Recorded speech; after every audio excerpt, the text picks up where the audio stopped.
बिस्मिल्लाहिर्रहमानिर्रहीम। अस्सलाम वालेकुम viewers. Exploring the world of English के साथ मैं हूं आपका फ्रेंड सैयद सोहेल शाह। व्यूअर्स, हम लास्ट कुछ लेक्चर से सिंगुलर से प्लूरल बनाने का रूल हम सीख रहे हैं। लास्ट दो लेक्चर्स में हम दो पार्ट पढ़ चुके थे। एक पार्ट में 5 रूल्स हमने सीखे और दूसरे पार्ट में हमने 2 रूल्स सीखे थे। तो इस तरीके से हमने 7 रूल्स जो हैं वो सिंगुलर से प्लूरल बनाने के लिए सीख चुके हैं। आज जो हम पार्ट 3 पढ़ने जा रहे हैं, पार्ट 3 में भी आज हम 2 रूल्स पढ़ने जा रहे हैं और ये हमारा जो रूल है वो रूल है हमारा ओ का रूल।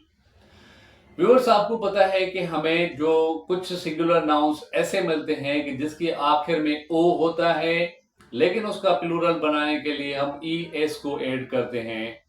जबकि कुछ हमें ऐसे नाउन्स मिलते हैं जिसके आखिर में ओ तो होता है, लेकिन उसका प्लूरल बनाने के लिए हम सिर्फ ही एस का इस्तेमाल करते हैं। तो आज हम ये 2 रूल्स हम पढ़ेंगे और मैं आपको ये भी बताऊंगा कि क्यों हम किसी भी नाउन को आखिर में ई एस लगा के उसका प्लूरल बनाते हैं और किसी भी नाउन में एस लगा के प्लूरल हम क्यों बनाते हैं। राइट व्यूअर्स, तो have a glance over this topic. As you know, nouns ending in O preceded by a consonant letter add es to make their plurals। Viewers, जब भी आपको किसी वर्ड के आखिर में ओ लेटर मिले और ओ लेटर से पहले कोई भी कॉन्सोनेंट लेटर मिले, कोई भी कॉन्सोनेंट लेटर आए, मैंने आपको पहले बताया था तो कि कॉन्सोनेंट लेटर कौन से होते हैं। ए, ई, आई, ओ, यू, ये 5 आपके वॉवेल्स हैं। डब्ल्यू, एच, वाई, ये आपके सेमी वॉवेल्स हैं। इन लेटर्स के अलावा जो भी लेटर आता है वो आपका कॉन्सोनेंट के अंदर कहलाता है। समटाइम्स सेमी वॉवेल आपके कॉन्सोनेंट का काम करते हैं। अगर कहीं पे भी कॉन्सोनेंट के तौर पे इस्तेमाल हो जाते हैं तो it doesn't matter. Right viewers, लेकिन मेन इसका जो मतलब यही है कि अगर कॉन्सोनेंट लेटर ओ से पहले आएगा तो उसका प्लूरल आप ईएस लगा के बनाएंगे। जैसे भी उस वर्ड है हमारा mosquito. Now mosquito, you can सी कि आखिर में इसके लेटर ओ आया हुआ है और ओ लेटर से पहले आपका टी कॉन्सोनेंट है, इसकी वजह से आप इसके अंदर ई एस मिला के इसका जमा बनाएंगे मॉस्किटोस। लाइक वर्ड है नेग्रो, यू कैन सी आखिर में ओ है, ओ से पहले कॉन्सोनेंट लेटर आ रहा है, इसकी वजह से इसको हमने बना दिया नेग्रोस। तीसरा वर्ड है veto. Now you can see O है आखिर में, उससे पहले टी लेटर आपका कॉन्सोनेंट है, इसकी वजह से इसको ईएस मिला के आप वीटोज करेंगे। एक्चुअली वीटो जो होता है एक राइट होता है जो यूएनओ में किसी भी मुल्क को दिया जाता है। वो किसी भी करारदाद को या किसी भी फैसले के को अलाउ भी कर सकता है और उसको डिसअलाउ भी कर सकता है। यानी कि उसके बाद जो एक राइट होता है, जो हक होता है, उस हक को हम वीटो कहते हैं। उसके बाद भी उस वर्ड है वॉल्केनो। नाउ यू कैन सी आखिर में ओ है, ओ से पहले आपको कॉन्सोनेंट लेटर एन आया हुआ है, इसकी वजह से आप इसको वॉल्केनोस में आप ई एस मिलाएंगे तो ये आपका प्लूरल बन जाएगा वॉल्केनोस। लाइक व्यूअर्स, देखिए बुफेलो। अब बुफेलो में आप देखिए कि लास्ट में लेटर जो है आपका ओ आया हुआ है, ओ से पहले कॉन्सोनेंट लेटर आपका एल है, जिसकी वजह से आप इसका प्लूरल बनाने के लिए ई एस को ऐड करेंगे। बुफेलो मीन्स भैंस। जैसे हीरो, हीरो में आप देखिए लास्ट में ओ लेटर आया हुआ है, ओ से पहले आपका कॉन्सोनेंट लेटर आर आया हुआ है, जिसकी वजह से आप इसको प्लूरल बनाने के लिए ई एस को ऐड करेंगे। जैसे आपका वर्ड है टॉर्पीडो। टॉर्पीडो ना, टॉर्पीडो जो है वो आपका आखिर में ओ है, उससे पहले कॉन्सोनेंट लेटर डी आया हुआ है, उसका प्लूरल बनाने के लिए आपको टॉर्पीडोज ई एस को आखिर में मिलाना पड़ेगा। एक्चुअली व्यूअर्स, टॉर्पीडो की माने है एक बॉम्ब होता है जो कि पानी के अंदर काम करता है। किसी भी शिप को तबाह करने के लिए पानी के अंदर जो जेर जमीन एक नैरो किस्म का बम इस्तेमाल किया जाता है, उसको टॉर्पीडो कहा जाता है। उसके बाद व्यूअर्स है टोमेटो। नाउ यू कैन सी आखिर में ओ है, उससे पहले कॉन्सोनेंट लेटर टी है, तो उसके जमो आप टोमेटोज ये बना के मिला के आप लगाएंगे। उसके बाद व्यूअर्स है आपका पोटैटो। पोटैटो के आखिर में ओ है, पहले उससे टी कॉन्सोनेंट है, इसकी वजह से ईएस मिला के आप पोटैटोज बनाएंगे। उसके बाद है व्यूअर्स मैंगो। मैंगो के आखिर में ओ है, ओ से पहले जी कॉन्सोनेंट आया हुआ है, इसकी वजह से ईएस मिला के आप मैंगोज करेंगे। प्लूरल बन जाएगा। लाइक जैसे इको है, इको के आखिर में ओ है, ओ से पहले आपका एच लेटर है तो उसके आखिर में ईएस मिला के आप इसको इकोज करेंगे। लाइक मैंने आपको बताया था कि जो आपके सेमी वोवेल्स है यानी कि WHY वो समटाइम्स आपके कॉन्सोनेंट के तौर पे भी इस्तेमाल हो जाते हैं। तो अगर हो जाए तो उसमें आप ये नहीं कहिएगा कि सर ने तो बताया था कि सेमी वोवेल्स हैं तो उसका कोई रूल नहीं होता, वो कॉन्सोनेंट में काउंट नहीं होते, तो कॉन्सोनेंट में भी समटाइम्स काउंट होते हैं जब वो आपका कॉन्सोनेंट का वॉइस देते हैं। लाइक राइट व्यूअर्स, तो ये था हमारा पहला रूल ईएस का। अब इसके बाद जो हम रूल पढ़ने जा रहे हैं वो है हमारा रूल है ओ का, लेकिन उससे आखिर में आपने सिर्फ ही एस को लगाना है। How? Let's see. The nouns ending in O, the nouns ending in O preceded by a vowel letter make plural by adding s only. Okay viewers, like जैसे वर्ड हैं आपके देखो रेडियो, अब रेडियो वर्ड व्यूअर्स आप देखेंगे आखिर में ओ letter आया हुआ है और ओ से पहले आपका जो लेटर है वो है आपका आई। नाउ आई जो लेटर है व्यूअर्स वो है आपका वॉवेल, तो इस वॉवेल लेटर की वजह से जिसका आप प्लूरल बनाएंगे वो आप इसमें सिर्फ ही एस लगा के बनाएंगे। जैसे वर्ड है आपका वीडियो, ना वीडियो के आखिर में आप देखें ओ आया हुआ है, ओ से पहले आपका वॉवेल लेटर है जिसकी वजह से आप इसका प्लूरल बनाने के लिए सिर्फ ही एस लगाएंगे। जैसे स्टूडियो, स्टूडियो में आप देखें कि आखिर में ओ आया हुआ है, ओ से पहले आपका वॉवेल लेटर आई है जिसकी वजह से आप उसका प्लूरल बनाने के लिए सिर्फ ही एस को लगाएंगे तो स्टूडियोज हो जाएगा। लाइक पोर्टफोलियो, ना पोर्टफोलियो के आखिर में ओ से पहले आपका आई का वावेल है तो इसकी वजह से सिर्फ ही आप इसमें एस लगा के प्लूरल बनाएंगे। पोर्टफोलियो यानी कि किसी भी शख्स की कोई हिस्ट्री जो होती है, बैकग्राउंड होता है, उसको पोर्टफोलियो बोला जाता है।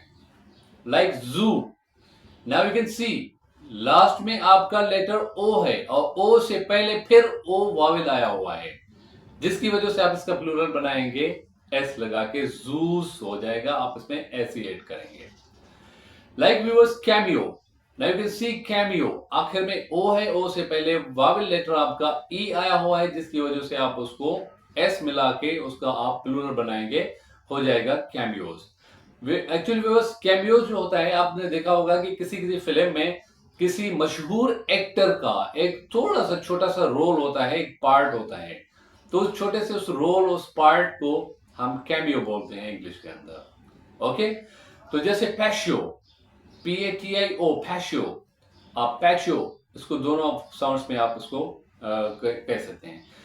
इसके लास्ट में ओ आया हुआ है, ओ से पहले आपका लेटर जो है वो वावेल है आई जिसकी वजह से आप इसका प्लूरल बनाएंगे पैशियोस। पैशियोस व्यूअर्स बोलते हैं कोई भी घर होता है या कोई भी ऐसा फार्म हाउस होता है उसके पीछे या उसके आगे जो एक फ्लैट यानी कि सीधी जमीन हो और हार्ड जमीन हो जहां पे कुछ बैठ के खाना पीना कर सकें या बैठ सकें, कुछ गपशप लगा सकें, तो उस छोटे से उस पार्ट को जो एक फ्लैट हार्ड एरिया होता है उसको हम बोलते हैं कि वो पैशियो है। Like viewer scenario, scenario you can सी आखिर में लेटर जो है वो आपका वावेल आया हुआ है, ओ से पहले आई है तो इसकी वजह से उसका प्लूरल भी आप एस लगा के बनाएंगे तो सिनेरियोस हो जाएगा।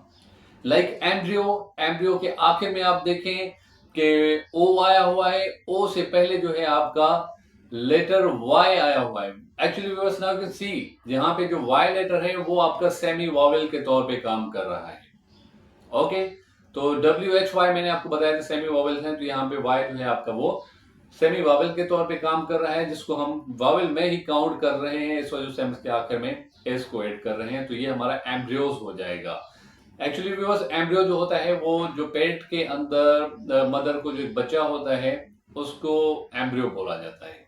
ओके, उसके बाद व्यूअर्स है trio, trio, now you can C last में ओ है, ओ से पहले वावेल लेटर आपका आई है जिसकी वजह से इसका प्लूरल बनेगा एस लगा के ट्रियोज। एक्चुअली व्यूअर्स जो तीन लोग होते हैं, तीन लोगों के ग्रुप को ट्रियो बोला जाता है इंग्लिश के अंदर। ओके, तो ट्रियो के माने हो गए group of 3 people. Like kangaroo, you can see kangaroo आखिर में ओ से पहले भी ओ वावेल, तो इसकी वजह से इसका प्लूरल भी आप सिर्फ एस लगा के बनाएंगे, कैंगरूज। लाइक इग्लू, लास्ट में डबल ओ मीन्स ओ से पहले ओ वावेल, इसकी वजह से एस लगा के आप बनाएंगे, इसका प्लूरल हो जाएगा igloos. Like kilo, you can C last में आपका ओ है, ओ से पहले जो है आपका एल आया हुआ है। व्यूअर्स यहां पे अभी जो है बात शुरू होगी। देखिए व्यूअर्स, ओ से पहले आपका लेटर एल आया हुआ है जो कि कॉन्सोनेंट है, लेकिन हम उसका प्लूरल बना रहे हैं सिर्फ ही एस लगा के। ऐसे मोस्ट आपको वर्ड्स इंग्लिश लैंग्वेज के अंदर मिलेंगे। लेकिन व्यूअर्स आपने एक बात अपने जहन में रखनी है कि जो ओल्ड इंग्लिश है, यानी कि जो कदीम इंग्लिश थी, जो शुरुआती अंग्रेजी थी, उस अंग्रेजी में जो भी रूल्स लागू हो रहे थे वो रूल्स आपके ई एस के बुनियाद पे लगते आ रहे थे। जैसे जैसे इंग्लिश चेंज होती गई का मतलब है कि किसी में उसमें जर्मन इंग्लिश भी आ गई, इटालियन आ गई, उसमें डच आ गई, फ्रेंच लैंग्वेज आ गई, तो सारा लैंग्वेजेस का एक मिक्सचर बन गया। तो जब वो मिक्सचर बन गया तो मॉडर्न इंग्लिश के नाम से कहलाया गया। और जो मॉडर्न इंग्लिश जब क्रिएट हुई तो उसके अंदर जो जो रूल्स इंप्लीमेंट हुए उनका ताल्लुक आपके ओल्ड इंग्लिश से नहीं रहा, तो वो मॉडर्न इंग्लिश के अंदर आ गया। और मॉडर्न इंग्लिश के अंदर काफी ऐसे रूल्स आ गए जिसको उन्होंने जो है एस के कायदे के तहत उन्होंने लगाना शुरू कर दिया, यानी कि उनको बिल्कुल ही शार्ट या मुख्तसर करके। जैसे अभी आप देखेंगे, जैसे दो हमारी लैंग्वेजेस हैं, एक ब्रिटिश इंग्लिश है, एक अमेरिकन इंग्लिश है। तो मेन डिफरेंस क्या होता है कि जब अमेरिकन इंग्लिश आप यूज करते हैं तो अमेरिकन के अंदर आप मोस्टली शार्ट लैंग्वेज को यूज करते हैं, जिसकी मेन वजह ये है कि वो जो है आपकी इंपोर्टेड लैंग्वेज है, वो आपकी जो है ली गई है, यानी कि बारोड लैंग्वेज है, या उनको हम बोलते हैं कि बारोड वर्ड्स उसमें इस्तेमाल किए जाते हैं जो कि बहुत ही मुख्तसर होते हैं, जिनको हम एट अ टाइम उनको बयान कर देते हैं। तो ये जो एस के कायदे लगते हैं, जहां जहां पे एस के कायदे लगते हैं, जो एक्चुअल रूल होते हैं उससे हट के जो रूल बनता है उसको हम मॉडर्न लैंग्वेज के अंदर काउंट करते हैं। और मॉडर्न लैंग्वेज सिर्फ इसी वजह से है क्योंकि उसमें काफी सारे जो वर्ड्स हैं दूसरी लैंग्वेजेस से लिए गए हैं, वो इंग्लिश लैंग्वेज के अपने नहीं है। क्योंकि English language is a composition of Italian, German, Dutch, French, EDC. तो ये सारी लैंग्वेज जो है वो मिल के उन्होंने एक लैंग्वेज को क्रिएट किया हुआ है। दैट्स वाई जो हमारे काफी डिफरेंट ऐसे रूल्स होते हैं जो हम एक्चुअल रूल से हट के हम पढ़ते हैं तो हम वहां भी कंफ्यूज हो जाते हैं। तो लाइक जैसे किलो, लास्ट में तो आपका वोवेल है, लेकिन उससे पहले आपका कंसोनेंट लेटर आ गया और प्लूरल भी आपने एस लगा के बना दिया। तो ये जो है आपका किसी दूसरी लैंग्वेज से लिया गया वर्ड है जो उन्होंने मुख्तसर करके उसको बयान करने के लिए एस को ठोक दिया। तो that's why that happens in English language, क्योंकि इंग्लिश लैंग्वेज जो है मोस्टली इसमें वर्ड्स हैं वो बारोड वर्ड्स हैं। तो व्यूअर्स ये इनके मेन जो है रीजन है कि हम एस क्यों लगाते हैं, ईएस हम क्यों लगाते हैं। जब ईएस आप लगाएंगे तो इट मींस कि आपने उसको ओल्ड इंग्लिश का रूल यूज किया है। अगर आप एस लगा रहे हैं तो इट मींस के आपने जो बारोड वर्ड्स हैं उनको आपने यूज किया हुआ है। समटाइम्स हमें कुछ वर्ड्स मिलते हैं जो आपके ओल्ड इंग्लिश हैं, उसमें ऐसे वर्ड्स मिलते हैं जिसमें आप सिर्फ उसके साथ एस लगाते हैं, लेकिन वो बहुत ही रेयर होते हैं। जो मोस्ट वर्ड्स हमें मिलते हैं एस वाले वो हमें मॉडर्न इंग्लिश से ही मिलते हैं। तो कीप इन माइंड कि अगर एस के ये जो रूल्स हैं इनको आपने सीखना है तो आपने जो है वेरियस बुक की स्टडी करनी पड़ेगी आपको। स्टडी जो है आपको अपनी डीप करनी पड़ेगी ताकि आपको ऐसे वर्ड्स भी मिल जाएं जहां पे आपको प्लूरल, सिंगुलर से प्लूरल एस लगाने वाला रूल आपको मिल जाए। तो इन वर्ड्स की एक क्वांटिटी होती है, जो एक नंबर होता है, उस नंबर को याद करना पड़ता है। लाइक व्यूअर्स, तो ये था आपका पार्ट नंबर 3 जिसमें हमने 2 रूल्स पढ़े और इसके बाद हम पार्ट 4 को स्टडी करने जा रहे हैं। Thank you viewers.